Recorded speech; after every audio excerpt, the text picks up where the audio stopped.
I just had a fried egg, a slice of buttered toast, and a Monster for breakfast. Let's get this video started. This is the second video in a row where a dishwasher is running in the background. I'm sorry. Dishwasher, I meant clothes washer. Washer. I knew all the hits from Lil Nas X, but I was just like an average listener. I didn't go out of my way to listen to Lil Nas X, but if he was on the Spotify playlist, you know, I'm not going to turn it off. He came out with a new album called the Montero Album. It has 14 songs on it, I believe. 14 official songs and then, you know, additional videos. The Montero Album show, I think, was a skit.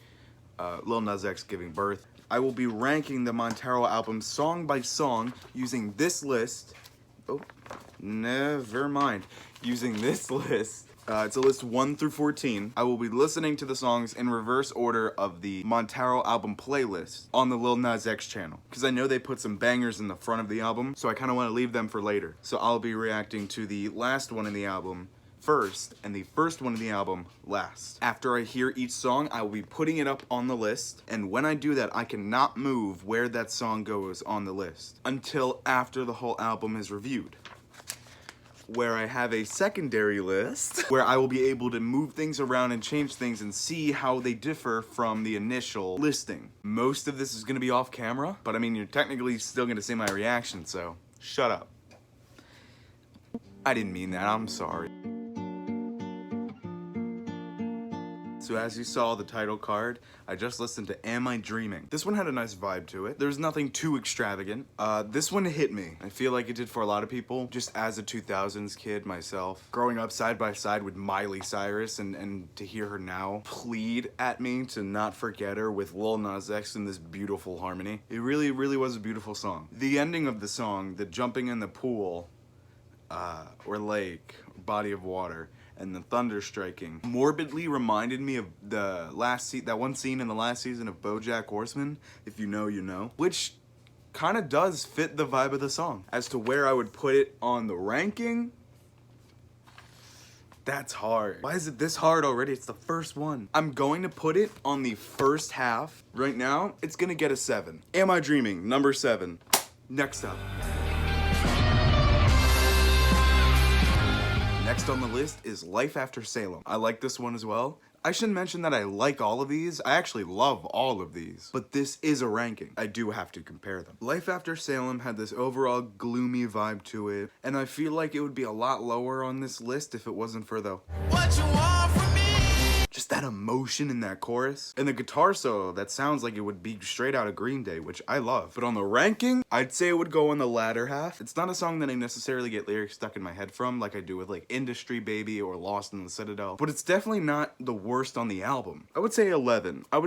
So Life After Salem goes in 11. Stick with me. Next up.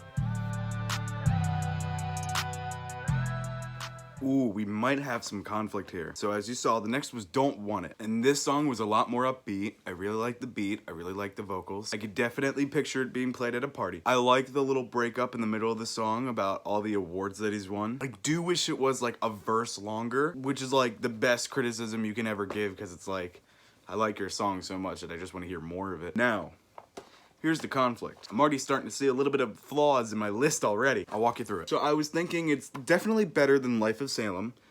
And like it's around Am I Dreaming territory. So it's either 8, which means it would be on the latter half, but it would be the first one, so it's still pretty good. It's got a lot of names under its belt. Or, you know, the only other option next to Am I Dreaming, number 6, which would mean that I rate it better than Am I Dreaming, which I would say is dependent on the mood. So I was thinking maybe I'll put it at 9 so I can save a different song that I'm thinking of for later. But that's not really how this list works. It's really a first thing I think, which was 8, so I'll put it at number 8. Okay, Don't Want It is officially at number 8.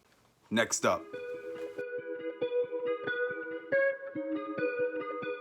Next up is Void. Definitely one of the more forgettable songs. Not because it's bad, of course. I feel like this captures, like 2012 song energy, which is what Lil Nas X does beautifully in another song that's coming up. So I feel like this one doesn't really strike that nostalgia bone as much as the one coming up does. I overall like the vibe. It was very dreamy, and the ending was a very subtle yet sudden, like somber tone. Definitely a good song. On the list though, I'm gonna say 13. This is all just a personal list to me. of what I thought about the album. If I rank a song that you really like on the lower end, it's not personal, it's not an attack on you, of course, I don't even know you, yet you do smell like chili a little bit, so I would request taking a shower a little more often. So on the list, Void is at number 13. Next up. Next up was Sun Goes Down. This one was good. This one's definitely going in the first half. I only had one complaint with the song, and it was the same as Don't Want It, where I wish there was just like one more verse of it. Especially with this one. This one was really good. A song that just makes me want to hug Lil Nas X. It's really touching. He wrote a song about him talking to his past self, and it's just very somber and very emotional. A lot of I know what you're going through. Yeah, really good song. I would put it, I think I'm gonna put it at 6. That's a solid 6. Number 6, Sun Goes Down. Next up.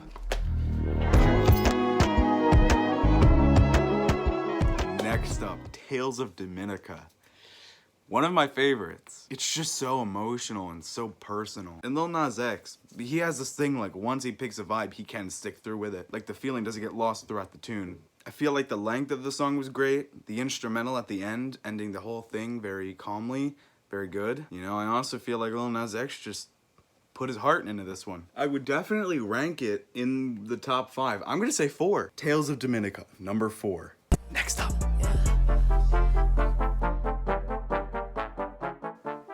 God damn it, this one's good too. Next up is $sign Slime. This one's really good. An all-around feel-good song, party song, rave song. A great feature, Megan Thee Stallion. A great use of trumpets in the background. It makes me totally believe that there could be an AJR crossover with Lil Nas X. But as for this feature, Megan Thee Stallion came through with great bars, great lyrics. She sounds amazing, like always, talking about her ovulating vagina. I feel like Megan Thee Stallion, especially in this song, her cadence and flow feels like a cadence and flow that I would make in like 9th grade. But where she differs is she actually has the lyrics and the voice to actually make that cadence and flow so spicy. She really pulled through in the song. The only spots left on the first half that aren't the top 3 is number 5, and I definitely don't think it's one of the top 3. I'm definitely gonna have to do some moving around already. For now, I'm gonna put it in the only one below 5, which is 9. That probably will be changed later, but for now it's going at a 9. Okay, so right now $sign Slime is at a 9. That is a rhyme all the time. Next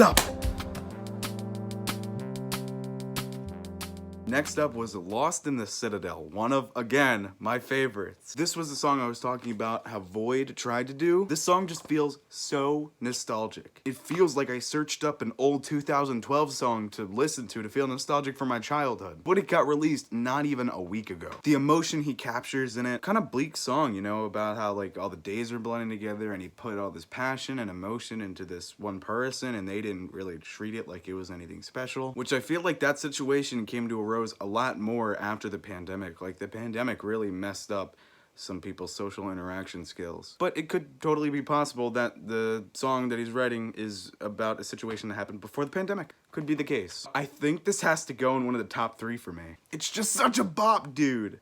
I think I'm gonna put it at 3. Lost in the Citadel, going at 3. Next up. Now the next one is One of Me.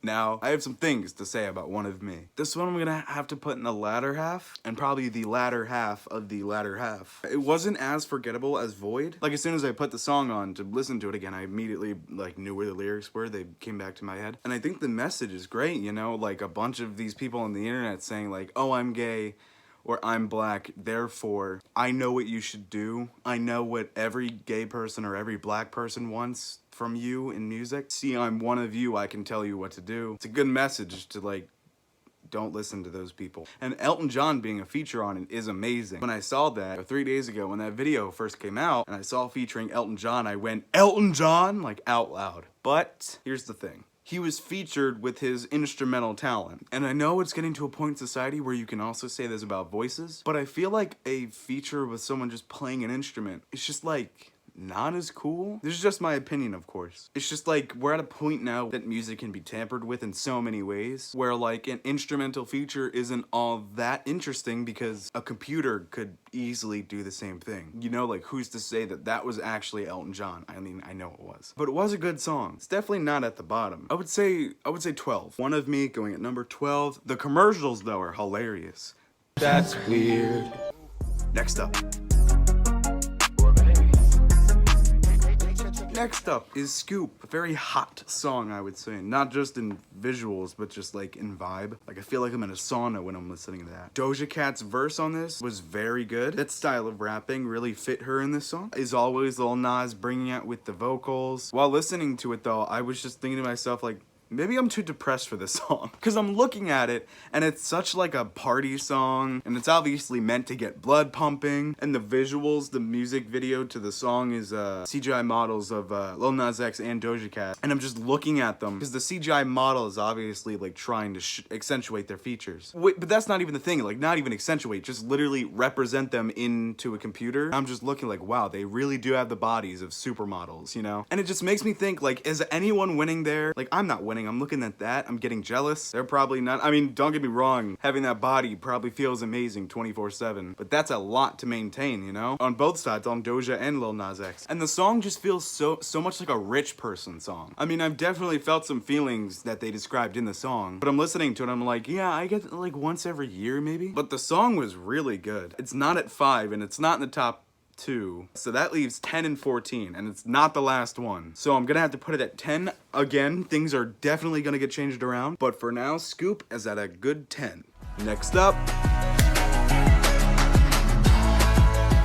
Yeah, next up is That's What I Want. Amazing song. Vocals, 10 instruments, 10 chorus, 10 verses, 10. I loved the aspect ratio difference on the video. In my opinion, that aspect ratio makes people look bigger, which is probably a key opponent to the Snyder Cut. A great song and another like kind of somber message that Lil Nas X likes to mix in with very upbeat instruments. AJR does that a lot too. It's a great song to belt to. It's all around a good experience. I'm putting it at number 2. Absolutely, That's What I Want going in the top 2. Great song, great song. See, it's songs like these that make me happy about doing the next one. Let's go, next up.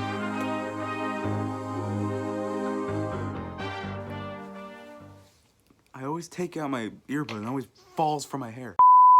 Next up is Dead Right Now. Definitely one of the most personal and deep and dark songs, with the title even being a reference to, like, you know, how his parents are dead to him. I don't know though. I feel like it just sort of blends, you know, into the album. I think it's somewhere near void, but I'm gonna have to put it at 14 for now. Let's do it. So yes, Dead Right Now is at dead last. But I mean, the good news is we can only go up from here. 5 and 1 is left, so let's do it.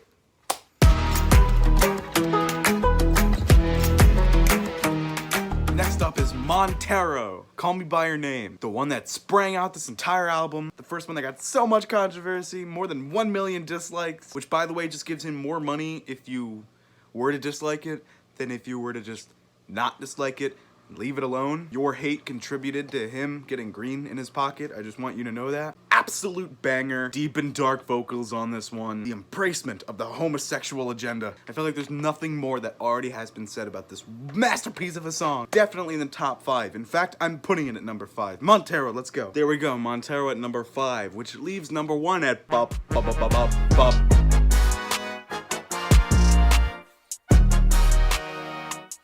Industry Baby. What a good song. The trumpets, the vocals, the feature, everything in this song was a banger. The chorus, every verse, every bar, basically a whole victory lap for Lil Nas X in this song. Embracing the fact that he wasn't just a one-hit wonder and has now become a pop icon. Forwarding the message and the music video going along with this that he's paving the way for future gay icons in the music industry. And Jack Harlow's verse on this was so good. The same kind of cocky happiness to it. His bars and his cadence really complement the track very well. I have to put it at number 1. But alas, we are at the last step. I will now revitalize this entire list off camera. I have no idea if I used that word correctly. Please do not call me out. I am very sensitive. I will cry. And then I will show you my official ranking of the Montero album. Whew, that took a little bit too long. Okay, I have the finalized list right here of my ranking of Montero. Coming in last place, number 14, Void. I like this song overall, had kind of a nostalgic feel. Definitely the one that blended into the album the most. Really personal song though, I like it. Coming up after that, 13 is One of Me. A song with a really good message and a really good feature. Elton John playing the piano throughout the entire song, lovely. It's not the worst in the album, so it doesn't go in the last place. Number 12 is Dead Right Now. I decided to move it up just based on how personal and dark it is. I felt like it deserved a little more credit, so I bumped it up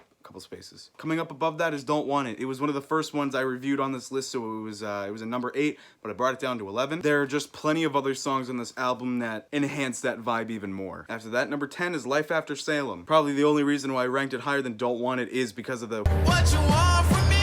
Number 9, Scoop, definitely in the top 10. One of the more surprising features on this album. Doja really did pull through, as well as Megan Thee Stallion, which is the next one at number 8, $sign Slime. Again, great song. Megan pulled through with some great bars. Overall, good vibe. I wonder how many, God, I should have a counter of how many times I say vibe. The first one from the Better Half is Sun Goes Down, a wonderful somber song with a great flow. Coming in above that at number 6 is Am I Dreaming? Miley Cyrus in this beautiful masturbatory piece, pleading her emotions at the listener. Wonderful. First one in the top 5, Montero, Call Me By Your Name, the one that sparked it all. I like the music video version even better with the end. I really like singing that part. Just above that at number 4 is Lost in the Citadel. Gave an amazing nostalgic feeling. A really good song overall. First one at top 3 is Tales of Dominica, along with Dead Right Now, really one of the most personal songs in this album. Where this differs, it just has its own sound. The instruments in it are beautiful, and the tone is so bleak. Coming in at number 2, That's What I Want. One of the most catchy songs to belt to, creating what I think will be iconic scenes in that music video. And coming in at number 1, Industry Baby, with an all-around amazing song experience, a great feature,